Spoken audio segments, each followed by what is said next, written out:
Hello everyone, welcome to commerce lectures. आज हम पढ़ेंगे क्लास 12 बिजनेस स्टडीज़ का एक topic, importance of controlling. Controlling की क्या इंपॉर्टेंस है, क्या बेनिफिट्स हमको मिलते हैं। कंट्रोलिंग के बारे में पहले मैं आपको एक बार बता चुकी हूँ, आप मेरी प्रीवियस वीडियो चेक कर सकते हैं।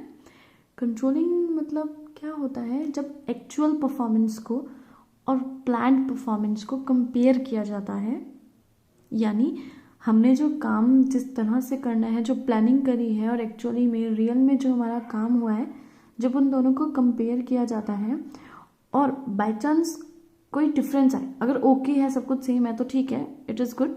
बट अगर कोई प्रॉब्लम है, कोई डेविएशन है, कोई डिफरेंस है, तो उसको करेक्ट करने के लिए जो है स्टेप्स उठाए जाते हैं। This is controlling. So first point is helps in achieving organisational goal. जो आपका कंट्रोलिंग है वो क्या करता है, आपका ऑर्गेनाइजेशन का गोल अचीव करने में आपकी हेल्प करता है। कैसे? अब हमने बोला कि हम इसका मतलब होता है कंपेयरिंग से गोल कैसे अचीव हो जाएगा ऑर्गेनाइजेशन का। ये थोड़ा ना कि हम प्रॉफिट ज़्यादा अर्न करने लग जाएंगे या सेल्स बढ़ जाएगी। तो इसका ये रीज़न है कि कंट्रोलिंग का क्या मतलब है, जैसे कि अभी बताया था कि एक्चुअल परफॉर्मेंस और प्लान परफॉर्मेंस जो है कंपेयर की जाती है, चेक की जाती है कि जितनी भी एक्टिविटीज़ हम परफॉर्म कर रहे हैं वो प्लान के अकॉर्डिंग हो रही है या नहीं हो रही है ना। अगर कोई डेविएशन या डिफरेंस है तो टेक टाइमली एक्शन। ठीक है, टाइमली एक्शन लिया जाता है ताकि सब कुछ ट्रैक पे आ जाए। तो क्या होगा, तब सारी एक्टिविटीज़ किस तरह की जाएगी, अकॉर्डिंग टू प्लान्स। यानी जितना भी हम काम करेंगे प्लान के अकॉर्डिंग काम करेंगे तो ऑटोमेटिकली हमारा गोल अचीव हो ही जाएगा। फॉर एग्जाम्पल, आपका गोल क्या है कि हमें अच्छे मार्क्स लाने हैं 12th में, और आपने एक प्लान बनाया कि मैंने इन बुक्स से पढ़ना है, ये नोट्स पढ़ने हैं और इस टाइम पढ़ना है, इतना टाइम इस सब्जेक्ट को देना है। तो जब आप उसी के अकॉर्डिंग सब कुछ पढ़ोगे, सारा जितना भी आपको पढ़ना है, जितना आपने सोचा है वो सब करोगे, तो आपका जो गोल है, जो आपने डिसाइड किया है कि आपको 70% या 80% जितने भी चाहिए वो आ ही जाएंगे ना, अगर पढ़ोगे तो। अगर प्लान फॉलो नहीं करोगे तो वो अलग बात है कि आप पास नहीं हो पा रहे हो। Second point is make efficient use of resources. अब सेकंड पॉइंट भी काफ़ी सोचने वाला है। कंपेयरिंग हो रही है प्लान परफॉर्मेंस और एक्चुअल परफॉर्मेंस की, तो एफिशिएंट यूज ऑफ रिसोर्सेज कहाँ से आ गए, इसमें रिसोर्सेज कहाँ से आ गए। So when activities are performed according to plans, जब सारी एक्टिविटीज़, सारी चीज़ें जो हैं प्लान्स के अकॉर्डिंग चल रही है, सारा काम प्लान के अकॉर्डिंग चल रहा है, तो क्या होगा, no wastage of resources. Resource waste नहीं होंगे, ना टाइम वेस्ट होगा, ना ही आपका मनी वेस्ट होगा। ठीक है, इफेक्टिव यूज ऑफ रिसोर्सेज तो होना ही होना है। वेस्टेज नहीं होने का मतलब ही यही होता है कि इफेक्टिव यूज ऑफ रिसोर्सेज हो रहा है। Third point is improve employees motivation. अभी कंट्रोलिंग से एम्प्लॉयज का मोटिवेशन कैसे बढ़ा सकते हैं हम। ठीक है, good control system communicate employees in advance the goals and standards of performance on the basis of which they will be appraised. अब क्या होगा, एक अच्छा कंट्रोल सिस्टम क्या करेगा, कम्युनिकेट एम्प्लॉयज़ को पहले से ही एडवांस में बता देगा। क्या बताएगा कि हमारी ऑर्गेनाइजेशन के क्या क्या गोल्स हैं और क्या क्या स्टैंडर्ड्स हैं। स्टैंडर्ड्स मतलब जैसे टारगेट सेट नहीं कर देते, जैसे ये टारगेट हमने सेट कर दिया और इतना है, आपको अचीव करना ही करना है। फॉर एग्जाम्पल, जैसे कॉलिंग वाली जॉब्स होते हैं, उन्होंने एक टारगेट सेट कर दिया कि आपको जो है 100 या 200 कॉल्स पर डे करने ही करने हैं। या फिर जो सेलिंग वाले जॉब होते हैं उनमें बोल देते हैं आपको पर डे इतनी सेल करनी ही करनी है ना, एक स्टैंडर्ड जो है सेट कर देते हैं। तो वो स्टैंडर्ड जो है पहले से ही बता दिए जाते हैं कंट्रोलिंग में, जिनके बेसिस पे जो एम्प्लॉयज़ उनको अप्रेस किया जाएगा, एक तरह से जज किया जाएगा, है ना, कि इतने जो है आपने काम किया है, तो उनके बेसिस पे उनको जज किया जाएगा। तो जैसे कि पहले ही उन्हें बता दिया कि हाँ आपको जो है ये 10 यूनिट्स पर डे सेल करनी है। तो क्या होगा कि जैसे आपको बोल दिया आपने ये टारगेट अचीव कर लिया, तो आपको क्या मिलेगा, कैश रिवॉर्ड मिलेगा। इससे क्या होगा कि जो आपके एम्प्लॉयज़ हैं वो मोटिवेट हो जाएंगे और बेटर परफॉर्मेंस देंगे, क्योंकि उनको पता है कि ये स्टैंडर्ड है, ये टारगेट है जिसे अचीव करना है, और अचीव करने के बाद ये इंसेंटिव मिलेगा, जिसकी वजह से वो क्या करेंगे, मोटिवेट हो जाएंगे और अपनी परफॉर्मेंस और ज़्यादा अच्छे तरीके से देंगे।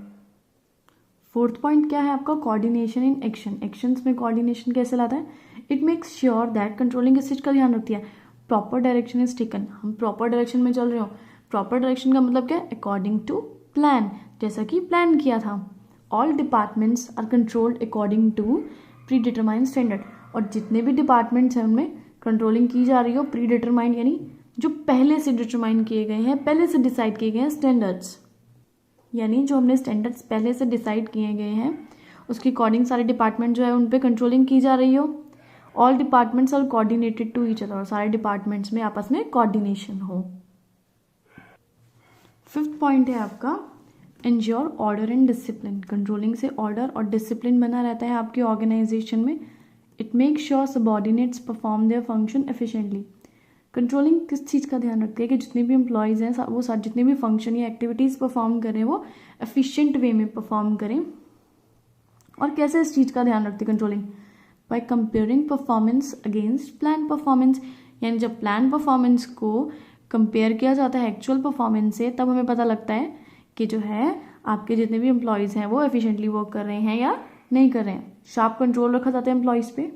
Check over dishonesty and fraud of employees, ठीक है, यानी उन पे कंटिन्यूस मॉनिटर जो है उनको किया जाता है, उनको ऑब्जर्व किया जाता है हर वक्त, ठीक है, ताकि कोई जो है डिसऑनेस्ट ना हो, एम्प्लॉय कुछ गलत ना करे जो कि कंपनी के अगेंस्ट हो, या कोई फ्रॉड ना घट जाए कंपनी के साथ।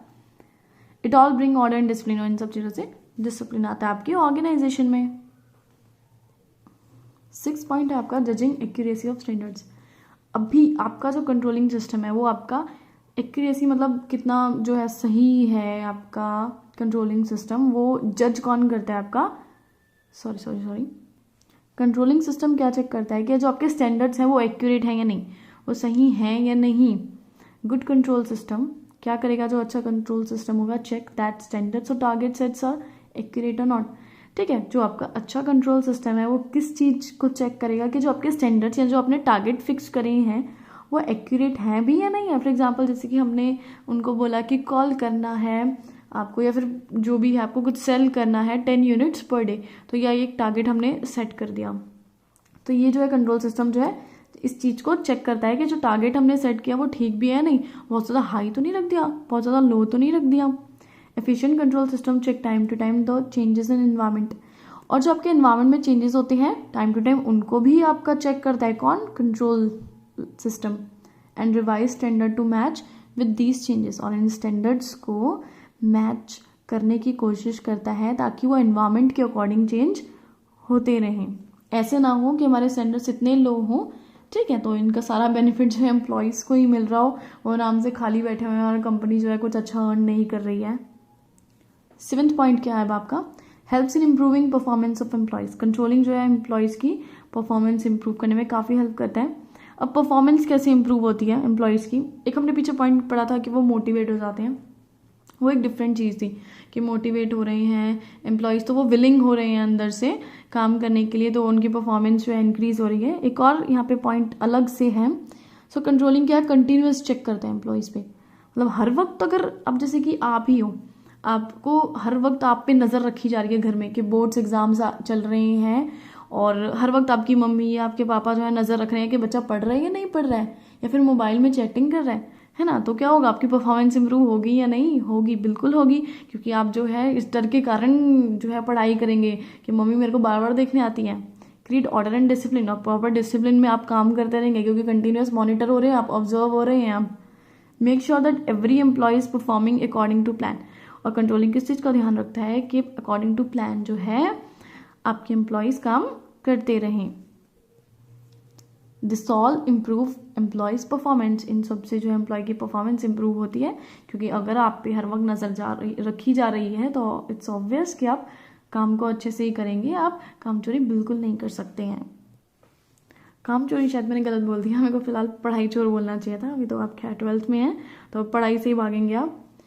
8th and last point, helps in minimising the error. अब एरर यानी जो भी कोई गलती होती है तो उसको कम करने में कंट्रोलिंग कैसे हेल्प करता है? डेफिनेशन से वैसे आपको पता लग जाएगा। कंट्रोलिंग का मतलब क्या है? Continuous monitor and check on employees. Controlling क्या काम करता है? हमेशा जो है मॉनिटर ऑब्जर्व करता रहता है, चेक करता रहता है एम्प्लॉयज़ को अकॉर्डिंग टू प्लान काम कर रहे हैं या नहीं, ठीक है।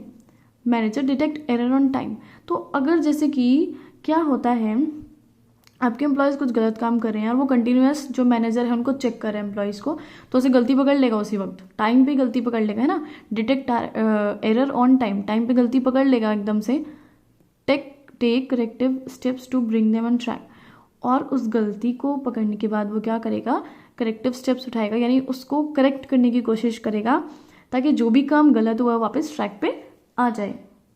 अब आप देखिए जैसे कि आप हो, पढ़ाई नहीं कर रहे हो, बोर्ड्स एग्जाम चल रहे हैं, आपकी मम्मी आप पे नज़र रख रही है, तो आपकी मम्मी आपको बार बार देख रही है और आप मोबाइल में लगे हुए हैं, तो एकदम से जब वो बार बार नोटिस करेगी आपकी गलती को, वहीं पे पकड़ेगी और बोलेगी कि नहीं, फ़ोन मेरे को दे दो और तुम पढ़ाई करो। तो टाइमली स्टेप उन्होंने उठाया, क्या कैसे उठाया, आपका फ़ोन लेकर आपको बोला कि नहीं पढ़ाई करो और ये बुक्स रखो। तो इसी के साथ ये टॉपिक आपका ख़त्म हो गया।